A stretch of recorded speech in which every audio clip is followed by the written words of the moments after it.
Hey, CB, you son of a gun, you. It's good to see you, man. Hey, Billy Bob, I'm really stoked that we're working together on this great new show. Fake news has met its match. That's a killer title, don't you think?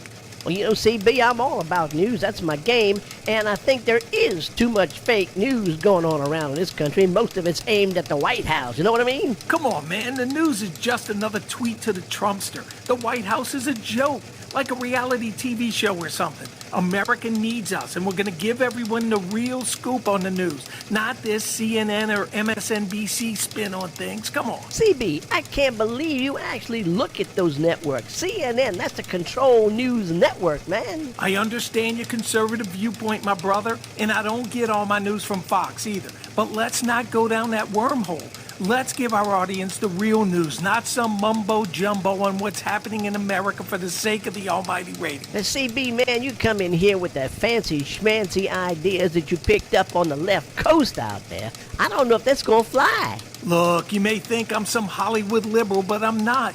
I'm still the same guy from our high school days, only a bit older and a bit wiser. I hope you're not the same dude you was in high school, man. I mean, you might be a little older, a little smarter, probably a little sneakier. Remember when you tried to steal my girlfriend away from me, man? Just trust me and let's produce this show like we agreed. You stay on your side of the street and play newsman. I'll produce the show and people will start tuning in.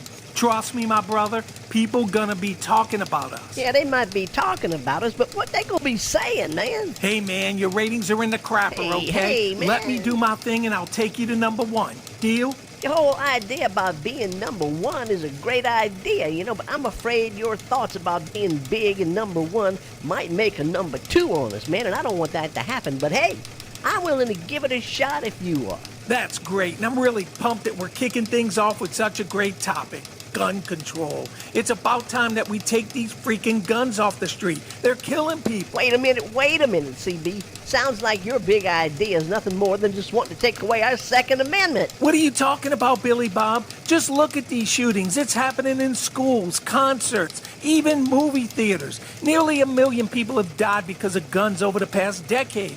More guns means more violence, and don't bring up that Second Amendment. You pardon me for saying, CB, but I think I just brought up the Second Amendment. Second Amendment was given to us by our forefathers, guaranteeing us the right to bear arms that we could take care of ourselves and protect ourselves. Dude, that Second Amendment was written over 200 years ago when America was like the Wild Wild West. Our founding fathers were frightened that some crazy army could come in and take over everything. CB, you're going to have to excuse me for saying, but if you haven't noticed, nobody's done come in and took over our country. You know why? Because we got guns, man, got guns. Now you tell me what you think the Second Amendment's for. Hey man, the Second Amendment was created so that states could form militias to protect themselves from the bad guys. It has nothing to do with giving some knucklehead the right to stockpile guns to shoot up the place. Says you. All you're doing is putting your spin on what you think the Second Amendment means. I take the Second Amendment verbatim from the Constitution that says we have the right to bear arms. Billy Bob, get real. Are you telling me that some idiot needs a semi-automatic weapon to keep his family safe? And what about those bump stocks and crazy modifications that people make to guns? It's nuts. All I'm saying is that the Second Amendment is irrelevant today. We don't need to rely on some militia to protect us from the federal government. Really, CB?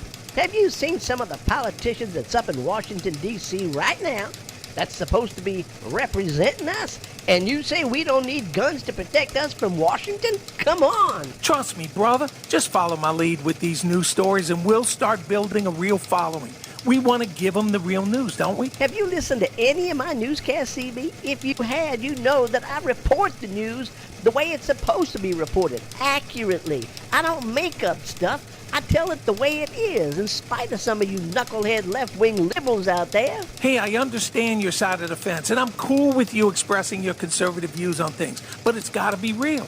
I told you, I'm not some tree-hugging Hollywood liberal. I'm just being honest. America doesn't need more guns to put more weapons in the hands of people who have no business owning a slingshot. CB, I remember back in 9th grade, you had a slingshot, and Coach Tompkins took it away from you when you shot out his windshield.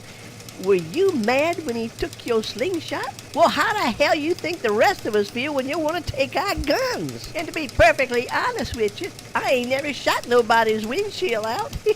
Dude, what do you want me to say? Time's changed, my brother, and we have to do something about these guns. Come on. See, V, I can see that you're serious and you believe in what you're saying. But I'm going to tell you, I want to have the last word to wrap up this conversation, okay? Here's my last word. You should change your name to Jethro. Uncle Jed, where's Ellie Mae? Where's Ellie Mae?